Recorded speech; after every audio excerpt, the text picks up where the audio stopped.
ये आपके नेता के बयान है दानिश साहब। वो कह रहे हैं कि अगर ये क्यूआर कोड स्कैन नहीं किया तो देख लीजिए बर्बादी आएगी इस देश में, और फिर अगर बर्बादी आई तो हम बर्बाद कर देंगे।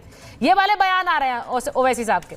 अब ये देखिए तस्वीरें भी आ रही हैं उनकी, वो क्यूआर कोड के सामने खड़े हुए हैं। अब लोगों को क्या लगता है, जब एक तरह की मुहिम शुरू हो जाती है तो दूसरे लोगों को लगता है हमें भी मुहिम शुरू करनी है। वहां भी रिवर्स मुहिम शुरू हो गई है देश में।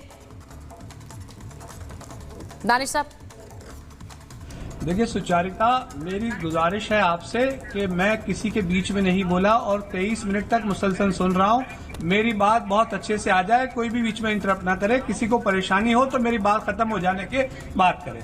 सबसे पहले मैं शुरुआत करता हूँ, जैन साहब ने जो बात कही, जैन साहब या तो मुझे लगता है कि कानून के अज्ञानी हैं, पूरे ज्ञानी नहीं है, या तो फिर वो झूठ और फरेब फैला रहे हैं। मैं आपको बता दूं, इस देश में हिंदू एंडोमेंट एक्ट भी है कर्नाटका के अंदर में, जिसके अंदर में स्पेशल पावर्स और वक्फ से भी ज्यादा पावर्स है, जिसके अंदर में इंक्रोचमेंट के पावर्स हिंदू एंडोमेंट एक्ट के मुताबिक मिले हुए हैं। और वक्फ की अगर बात की जाए तो वक्फ के पास एंक्रोचमेंट के पावर्स नहीं है।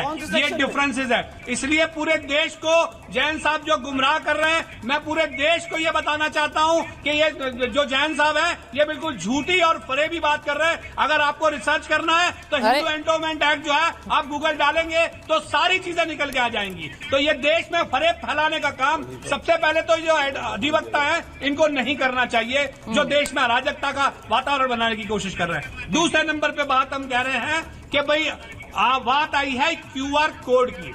क्यूआर कोड जो है वो हमने हमारी बात रखी है। ये सारी लड़ाई जो है जमहूरी तौर पे सरकार की, केंद्र सरकार की और मुसलमानों के बीच में है। अब इसमें संघ परिवार कूदता है, उसके बाद विश्व शंकर जैन जैसे लोग कूदते हैं और तमाम लोग कूदते हैं। अरे उनका तो पक्ष बनता ही नहीं है, उनका ओनस ही नहीं बनता। ये जो पूरा मामला है इसका प्रपोजल केंद्र सरकार लेके आई है। ये हिंदुओं से छीन के या हिंदुओं को देने का तो बात ही नहीं है। ये बात मुसलमानों की और सरकार की थी। बीच में ये कूद के ये एस्टैब्लिश करना चाहते हैं कि देश में विभाजन की राजनीति इसी तरह से चले।